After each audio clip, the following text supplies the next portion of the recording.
is DP. I'm going to be your host for tonight's UK indie show review. I know, change face. I know, hello. But I'm here, as always, I guess, with a co-host and the one who actually attended this show, RateWrestle. Hello, Rate. Hello. How you doing? I'm doing well, yeah. I'm glad you asked me how I'm doing when you're hosting. We won't discuss what happened on the Progress Live thing. So yeah, I'm doing well.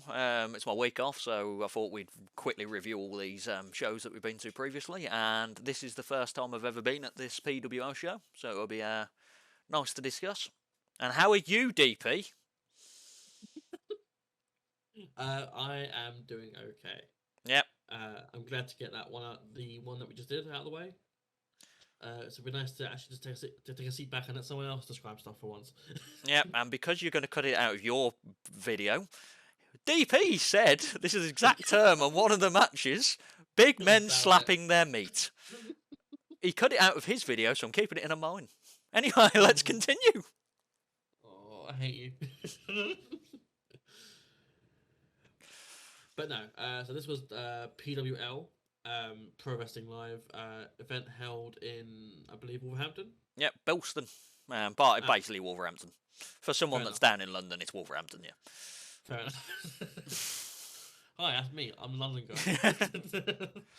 But no, yeah, as you said, Bilston. So we go into the first match of the night, I believe. So prior to that, so we'll kick off. So basically, this is my first time seeing PWL. I've seen their posters plastered around Birmingham and Wolverhampton for years, but I've never actually had a chance to get down. But because I live closer now, I kind of went down to it. The crowd, it was about 120 people in, but it was like it was a social club, so it felt quite rammed at the same time, so it was pretty cool. It kicked off weirdly. So there's a gentleman called Sergeant Fury, which used to be a wrestler for PWL. I've looked back on stuff now, and he's retired recently, but he's like the commissioner there. And there was a random guy, as he was introducing the show, there was a random guy that just started lifting the ring skirting with his, and he had his phone out with a torch out, and then the commissioner's just gone, "What are you doing?" And he went, I'm searching for Chris Royal. So obviously this meant nothing for me at the time, but they explain stuff as they go along, which is good by them. And then the commissioner said he's banned, he won't be here. And then the guy who I found out was Cal Silver basically said, "Okay, that's good. Well, I'm going to go home, watch the World Cup," and just left the venue. Someone text me if he turns up. So that was a fun start to the show. Yeah. Also doesn't necessarily like that sort of like that, as you said, the explanation. Yeah. So it's not like aware. They know that some people might be first. Like obviously I was, so it was nice that they explained stuff, because like if that just happened, I'd be like, "What the flipping hell's happening here?" But yeah, and then we did kick off into the first match. Fair enough. So yeah, we went to the first match of the night, as you say, which was between, and correct if I'm wrong, Johnny Thunder and the Preacher. Yeah, so that was the opening contest. So it was a pretty solid matchup, I'll be honest. You had Johnny Thunder is the good guy, the face of the show. He's everyone's like Thunder, da da da da, you know, like that kind of like, yeah. And then the Preacher's, you pretty much his religious type. He wears like crosses and the black vicar kind of thing. And obviously everyone hates him because, you know, people don't like religion, clearly. So yeah, it was the typical like solid opener. Both guys knew what they were doing. The Preacher was beating down the face for a lot of the matchup, getting the crowd bit on his back continuously. Like there was nothing really flashy in the matchup. Both the heel did some great work, or the Preacher did some great work. And the finish was kind of like a ref's distraction, which ended up with Johnny Thunder picking up the win. I rated it 2.5 stars. Like it was a decent opener. Mm-hmm. Yeah, sounds it. Yeah, and to sort of quote our TW series, they worked the crowd. Yeah, pretty much. Like they got the crowd. The crowd didn't need working. Like I thought, oh well, what's going to happen? And instantly, as soon as this guy comes out, they're like blaring and flipping. What's happening? So yeah, it was a very good opener for what it needed to be. Yeah, absolutely. So that moves on to, I believe, the next match of the night, which I've got here as. Yep. You're going to get cut off a lot here, because a lot of stuff happens prior to each match, which I'm going to have to do it each time. So basically, out of nowhere, the Sarge is in the ring, and then here comes a guy with a top hat, the Mad Hatter, Chris Royals, I found out. He slides in the ring, and then like obviously Sergeant, who said he's banned, was just like, "How you even get in the venue?" And it was like, then Chris Raw was like, "I'm a changed man." Because basically he's injured. Danny Gold was another wrestler, which I found out later on, and he's a changed man and he wants to wrestle for the company again. The Sarge is like, no, like what would like this is not how wrestling works. No, and then he kept he was going, I'll have a match with a guy out the back. So firstly, he challenges Danny Gold. Danny Gold's music plays, and the Sarge was like, cut the music. He's injured. He's not here. So it's okay. I'll face Chris Royal. I'll face Cal Silver, and his music starts playing, and then a few seconds, and Sarge was like, he's left. He's gone to watch the World Cup, And then Chris Royal suddenly goes, okay, I found there was another guy. I know he's definitely not booked. He's a big guy, massive guy. Like 6 foot or like 6'5" odd and stuff like that. And I'll face him. So Charge was going, fair enough. You're going to get your ass kicked from like a humongous guy because Chris Royal's about at 5'10", like not the bit of jacked of guys. Music starts blaring, and you see Sarge's face. I don't know who it is, but the Sarge just starts going like this. And here comes this Kid Chaos, very young 16-year-old. He's probably smaller than me, probably about 5'10". Not built, just like a general. And then like Charge, oh god. And then that does kick off the next match. Fair enough. So is it right? Am I right to assume that this general sergeant guy is the GM? He's the commissioner of the company. Yeah, I think he's the guy in charge from what I know of. Right. He's also the ring announcer. Yeah, but he's the commissioner of the company. Yeah. Fair enough. Okay. So so we went all ahead with Chris Royals and Kid Chaos. Yeah, so this was fine. This matchup. You'll be honest, Kid Chaos, you can tell he's quite new. So you could see there was nerves in there. And I think his nerves were getting like the best of him the way he was in the ring. Like he got offense on Chris Royals, but as a face, every time the ref was counting 2 and he'd kick out Chris Royals, he'd start screaming the ref's face, "Come on, quicker, quicker," and stuff like that. Whereas I think obviously as a good guy, you kind of you're not really supposed to be screaming at the ref. There's some good moves in there, but Chris Royal was definitely like he took over the match and made sure it was going where it was going. The kid attempted a jumping elbow off the top rope, but slipped off the top rope. But he had the wherewithal to know, he didn't suddenly which is good from him. You can tell he's going to be decent. He jumped down and then kicked him in the gut 'cause he fell, and then he kind of slammed him and then went back up the top rope and then went and hit it again. Which most wrestlers, if something goes wrong, they wouldn't even attempt to do it again. So good on him. But eventually, it ended with Chris Roll just kind of beating him down and picking up the win. I rated 2 stars because it was just it was pretty much it was a newer kind of talent. It was not a squash match, but he was leading him around the kind of ring. But Kid Chaos was pretty decent for someone that, as I said, when stuff was going wrong, he knew it was going wrong and he could fix it. Yeah. And then Chris Rolls, he gets him and he goes to shake his hand, so you know where this is leading. Chris Rolls is a challenge man, so he kicks him in the gut, starts beating him down, and then here comes Cal Silver sliding in the ring. Chris Rolls bails, and then Cal gets on the mic, and he was going, first he said to the girl in the front row, "Thanks for texting me, that'll get you here." And he's basically saying, why don't you get in the ring and face me? And Chris Roll's like, I've just had a strenuous match. I can't do this. Then Cal was like, we've got a show next month. How's about you fight me? And then Chris Roll said, how's about I'll face you. If I beat you, I get the contract back to be in PWL.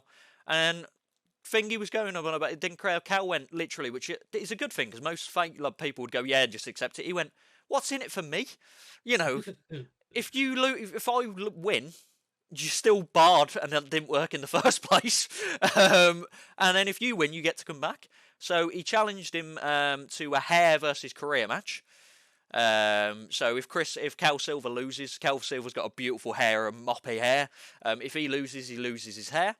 And then Chris Roll basically ones up to him and says, if I win, you get the contract. I'll get the contract, and also you lose your hair as well. So it was like, oh, fair enough, I'll do it. And then the commissioner basically said, yeah, so that's going to be the first match on the 30th of December, which is going to be a hair versus creel versus hair match. But it's looking forward to it. Already booking a great show straight away, and there's so many matches booked. The 30th, you said? Yeah, 30th of December. Is that a Friday? I think so. Okay. That's the same day as Progress Unboxing. Yeah, so this is what's happening. We keep booking, Progress was on the same day, so we're just going to keep booking the same shows. Yeah, fair enough. So that was a good match for you. Yeah, no, I did, and it was fine. I rated 2 stars. It was fine. It wasn't going to be spectacular because he could be a veteran kid guy. So no, this is booking what I'm going to the ring. So I feel bad if he's not, but it was fine. Fine matchup. He did well, and obviously Charles, Royals is, you can tell he's a veteran, kind of like leading him around. Yeah, fair enough. So before going to into the next match, is there anything else? No. Yep, yeah. Okay. So this is for the PWL Great British title. It was, yeah. Between the champion Mad Dog Max. Yep. And the challenger Eddie Woods. Eddie Woods, yeah. So this I was looking forward to because Mad Dog Max I've never seen live, but he's pretty much a veteran in the sport. He's been around since like 2000. He's very much like the West Midlands veteran. Like everyone knows Mad Dog Max. And Eddie Woods is kind of like an up and comer. He's built like an absolute crap house. Eddie Woods, like he wears like a singlet. He reminds me of Scott Norton, like that kind of build. Yeah. This was just like a full-on hard-hitting match. Like Mad Dog Max was in charge for a lot of it, and then Eddie Woods took over. The chops were incredible. Like the chops were so loud. Both of them, just like blowing off each other. And then, yep, I said it, and I'm going to continue with I don't cut stuff out. Mad Dog Max is very Funk-esque, like Terry Funk. Like he's got like the hair down like that. When he gets hit, he's kind of slumping down, and just like he's very groggy when he gets hit. It was pretty cool to see. Both guys were going for it completely, and then Eddie knew he was outgunned, and he pulled out a screwdriver, just like, but not like a normal screwdriver, like a screwdriver. I thought it was a baton. Do you know, like a police baton? Like, but it was a screwdriver. The referee kind of manhandles the Eddie Woods. The referee kind of rips it out of his hands. And then Mad Dog Max was about to end. He gets low blowed by Eddie Woods. And Eddie Woods ends up picking up the win. And he is now the champion. Oh, right. Yeah. It was a very good match. I rated 3 stars. One of my favourite matches of the night. I really want to see Mad Dog again straight away. And Eddie Woods, very good. Very good wrestler. Fair enough. Yeah, I've got to say, I didn't expect the title change. Yeah, it was. I didn't expect it. I'll be honest, either. And before I cut you off to the 4th match, there were a lot of stuff happened after this. So I'm gonna reenact the greatest promo I've ever seen live. I don't have a Black Country accent, so I don't know if you've heard a Black Country accent before. I have before, yeah. Yeah, I like just picture this, and have you ever seen the advert? This is what it reminded me. Have you ever seen the buy one get one free advert? I say you buy one, you get one free. I say you buy one. Yeah, this is what the advert. It was so good because obviously it's a family-run show. Mad Dog Match obviously wants people to come to the next show, so he's annoyed that Eddie's won the match, and he basically goes into a rant and he challenges into a match on December 30th. So he books it like this. He goes, we're going to book it September 30th. So it's between it's between Christmas and New Year. So you've got nothing to do. To the crowd, he kept saying that. So we're going to have a steel cage match. And I was like, okay then. And he was going, I'm going to bang his head off this cage, this cage, this cage, and this cage. And then he was going, you know what? I'm going to add something to this match. So between Christmas and New Year's, when you've got nothing to do, and when I whack his head off this cage, this cage, this cage, this cage, he might whack my head off this cage, this cage, this cage, and this cage. But but what I'm going to add to this match between December, Christmas, and New Year, you've got nothing else to do. And when he whacks my head off this cage, this cage, this cage, and I whack his head off this cage and this cage, I'm going to bring my barbed wire baseball bat. And Eddie Woods is just like, what's happening, please? And he goes, you know what, we're going to add something else to this match. So between Christmas and New Year, when you've got nothing else to do, and I whack his head off this cage, this cage, this cage, this cage, and he whacks my head off this cage and this cage, I'm going to bring my barbed wire baseball bat. And then there's going to be a table in this corner, which is going to be covered in barbed wire. And then the sergeant was like, okay, yep, we're going to make this match. And he went, actually, I'm going to add something else to this match. So between Christmas and New Year, when you've got nothing to do, and I whack his head off this cage, and you whack his head off this cage, and there's a barbed wire baseball bat over here, and then there's a table over here, and there's going to be a bag of tricks over here. And then you think, okay, yep, that's ending now. And then more, so before Christmas and New Year, when you've got nothing else to do.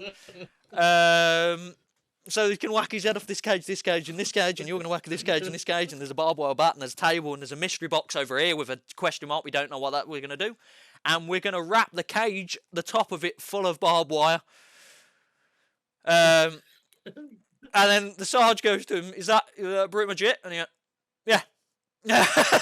So that match, barbed wire cage match, and he's called it the dog. So just to recap, yeah, between Christmas, yeah. To be fair, he said it one more time, so recapping, and then it's a dog kennel match. He's called it. Okay. But yeah, it's just fucking crazy. Yeah, it sounds it. And then the Sarge, before he announces the next match, he goes, so, we're going to buy tickets, we're going to get them on sale. So before Christmas, before New Year. And then, it was so good, so funny to watch. But yeah, so 2 stipulations straight away. Hair versus hair match, a barbed wire cage match. Yeah, plus whatever this whole, cage, table, barbed wire bat, surprise box. Yeah. Box, I don't know. Like, I'm guessing it's thumbtacks, that mystery box. That's what normally would happen, wouldn't it? But it's going to be insane. Yeah. Or like Lego bricks, something like that. Yeah. But yeah, and that was the first half main event. Oh, fair enough, right. So I thought I made a break.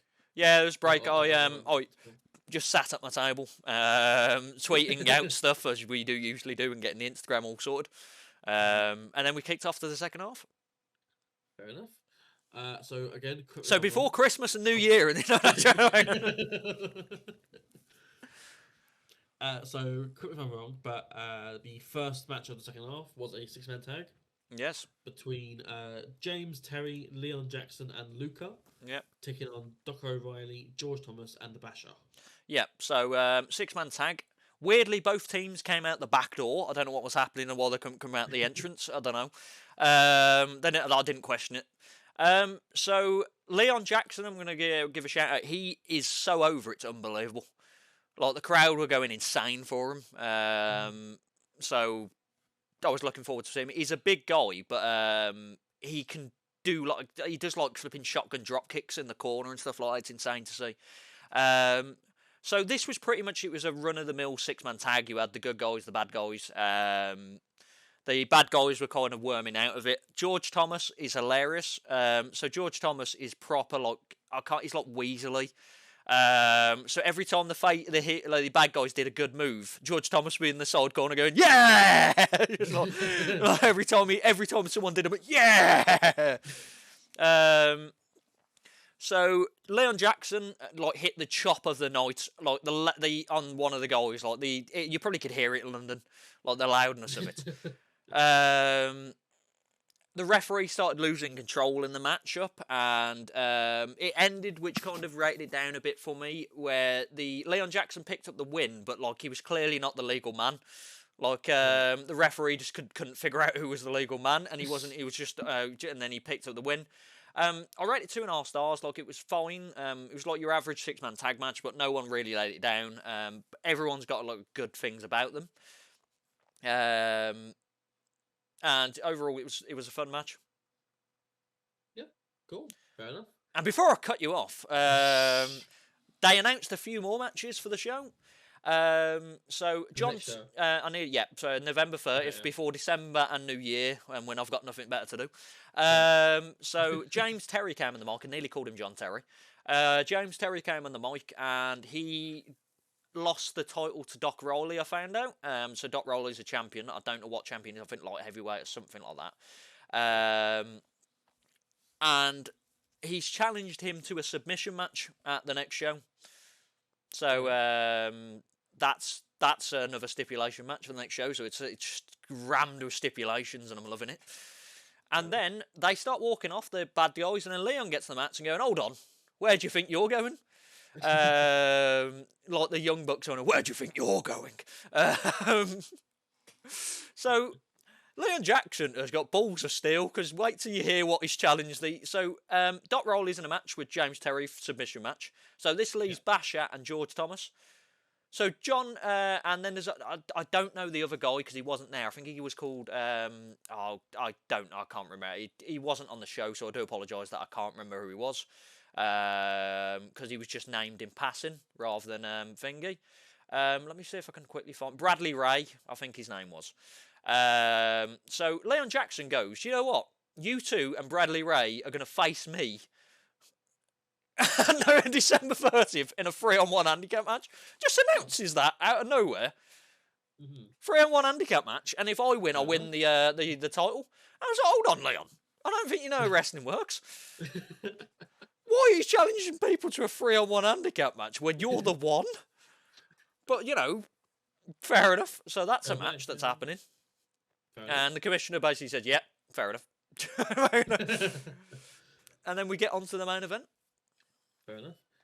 So just to fill you in a little bit as well, the title that O'Reilly won from Terry was, according to Cage Match, the PWL Black Country title. Black Country title, yeah. So there we go. Yeah, so that's the champion. And I think Bradley Ray is something light heavyweight or junior or something like that. Yeah. Junior heavyweight, I'm going to go with. Yeah, whatever. Yeah. But, so yeah, that's the title that he's going to be facing for. Well, he's going to be facing 3 people. Fair enough. Fair enough. Yeah. But yeah, main event time. So main event time. We go into with the PWL Women's title on the line in a Falls Count Anywhere match. Yep. Between champion, and I might say this wrong. So apologies if you are watching, but Haya. Yeah, I think that's how it's pronounced. I'm sure it was higher, but do you know when you second guess when you read a name and then you've heard it and you're like, is it? I feel bad if it's not. But I'm sure it's higher, yeah, because it's definitely higher because later on in the match it gets screamed, which we'll discuss. Taking on the challenger for the night, which will be Elise. Yep, and a fun thing about this match, which is actually noted, it's not just like a behind. This is mother versus daughter. Oh. Yeah, so Elise is the mother, and Haya is the daughter. So this, I don't know much about this feud, but judging by the match, it was bitter. This feud is actually better. So it looks like Haya's turned her back on the family. And this match was the most emotional thing I've ever seen in my life. So basically, it kicks off with Elise coming down to the ring. Haya's already in the ring with a baseball bat. Elise kind of throws Haya to the mat and says, is this what you want? They start brawling, like battering each other around the ring. Absolute chaos. Elise keeps trying to pin Haya, but she's getting upset because she's beating up her daughter at the same time. So she's actually crying while she's doing it. It's mental. And then like they're batting each other around the ring and crap like that. Then out of nowhere, she gets thrown through the fire door and they go outside. This is like in a social club in a random area. They're battering each other outside. We were told to sit and not to go. I'm not one of these people that follows the action around the ring because I lose where I am and stuff like that. All you could hear was screaming outside and crap like that. And I was just sitting there going, this is fine. And then out of nowhere, they come around the other fire door and get thrown in out the fire door. Elise gets Haya picks out a dish, like a proper trash can lid, tips all the trash on the floor. Clearly, definitely been used as a bin bag by everyone there, so it's all over the floor. Like hits her with it, gets it on her head and stuff like that. Elise lifts her up onto a electric chair and slams her head into the bar. They're both in the ring at this point. Aya kind of clocks her mother and she's down, and she goes to grab a chair, and then Leon Jackson comes down and was going, what are you doing? You know, what are you like, you know, this and like, you can't do this as your mother and stuff like that. She grabs the chair, like he grabs the chair, and she was going like, you know, I understand, yeah, I do understand. And then she low blows Leon Jackson clearly, so he's out of commission. And then she goes to the ringside and grabs the bell, and then all I hear is a shriek, like a shriek from the corner, and it's these 2 young girls and going, oh, what are you doing? And they run down, and I'm guessing they're the sisters, but like they're probably around about like 14, like what? Sorry. from The Shining. Yeah, the sisters from The Shining. Yeah, no, yeah, the sisters of Aya and obviously Lacey's daughters, and they're going, "What are you doing? She's your mother," and stuff like that. And Aya kind of like she has a bit of second thoughts because obviously they've come in the ring, and then Aya kind of clocks the mother with the ring bell. And then, like, everything's going, like, mental, like, what's happened? Like, they're crying, the kids are crying, and what's happened like this. They're in the ring, Aya's just standing there. And I was just going, I know what's going to happen here. And then suddenly, she grabs the youngest. She must be, like, 11, 12, and suplexes her. Oh, wow. Suplexes the door, and then she runs out, like, higher. The match hasn't ended, and she just bolts out the back door and leaves. Oh. And then, like, there's just, like, chaos. Everyone's crying that what's happened. Mad Dog Max has come down, which are, like, Lisa's husband. And, like, it's just absolute chaos. And then, out of nowhere, like, Lisa gets up and starts screaming, "Oh, yeah!" Like that. And we go, what's happening? And then, one of the trainees was going, like, she was going, like, she begged out of the door, and she went, "Go find her." Gone out the door, and went, "She's gone." She's just gone out of this match. And then she's going, like, you know, "You wanted this. Why did you want this?" So she's challenged her at, December 30th, before Christmas and New Year, where I've got nothing better to do, to a TLC match for the title. So that is it then? She's Yeah, that's it. yeah, that was no contest. I rated it 3.5 stars. Like the emotion of it, like getting you like the family involved and everything. It was it nearly brought me to tears. The incredibleness of it, just like the family dynamic of it. And it kind of just ended with Mad Dog Max carrying the child out on her arms, and it was like, what's happened? It was just like I couldn't believe what just happened. Yeah, I find it hard to believe as well. Amazing main event, like emotion-wise, like 3.5 star, great match. Yeah. Oh. All right, so with the main event out of the way, what were your overall thoughts of the show? Overall, it was a good night. Like I said, like PWL is very much PWL run, as in like everyone on there has been trained in PWL. They get the odd occasional like overseas guy, and they've had Warhorse on the last show. Tamora, I've seen Ultimo Dragon was on it years ago and stuff like that. So they do get like veterans in, Doug Williams, but it's very much like a family run show. Like no match let you down. Like as I said, like Kid Chaos's match, it was just like you could see he's new to it, but it's fair enough. First match of the night was very much fundamentals. They got the crowd going. Mad Max versus Eddie Dennis, I nearly said then. Eddie Woods, hard hitting matchup, building towards the next show. And then the 6-man was just very running a real 6-man, but you got the crowd going. And obviously the main event was the most emotional thing I've ever seen in my life. It was like literally watching the best episode of EastEnders I've ever seen. I was like, oh, it was so good. Like I don't rave about like oh god. I'm going again, just because of that main event. Fair enough. And because there's a barbed wire cage match between Christmas and New Year when I've got nothing better to do with him hitting him and that there, and then in there's Barto and the mystery box. And there's a cage somewhere as well. Yeah. Oh, God. But yeah, overall, very good show. Nothing let it down. Very good main event. Mad Dog's matches were very good, and every hour was pretty decent. All right, fair enough. Sounds like a very solid show then. Yep. All right. So with that in mind, is there anything else that you want to say about the show, or give thanks to anything, or tickets are out soon? Between December, Christmas, and New Year, the show is. If you want to, it's the best promo I've seen in my life. But yeah, go if you're around the Black Country or the Midlands, just go and see them. Pretty cheap shows. Like this show was £7 to get in. VIP was 12 if you want to sit front row. First front row, free rows you actually get seated. I was in the bleachers because I'm cheap. But yeah, and they also they allocate seating everywhere, so you get your name where you they put you, so you're not like suddenly like say if there's 4 of you, you're kind of figuring out where you've got to sit. They put you in a row together.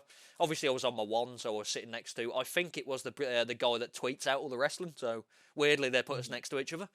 It's like they knew. But yeah, looking forward to it. Yeah, fair enough. So with that in mind, that brings us an end to this UK Indie Show review. I've been DP. This has been Rate. Yep. Or that way. Don't know what you're at. I'm up here to you. I'm up there. Yeah, Okay. I'm above you. Yeah. But yeah, that brings an end to this. Don't forget to follow us on social medias. Our Thank YouTube God. I thought you weren't going to is do it then. Carry on. no. Our social medias are, I think, on the screen somewhere. But our YouTube is there. They're right of you, yeah. To my right, that way. Yeah. Yeah, so that way. Twitter. Our YouTube, Twitter, Instagram, Twitch. I'm assuming as well. Yeah, so YouTube's not on there Twitch. because we're on YouTube, and it'd be really awkward course, to yeah. advertise our YouTube on our YouTube. But yeah, so I'm using that to the side here and in the description below. So please give us a follow if you can, if you want. It helps out immensely. And that brings an end to this show. It does. I've been DP. And I've been RateWrestle. And between Christmas and New Year, I'll be at PWG when I've got nothing better to do. Goodbye.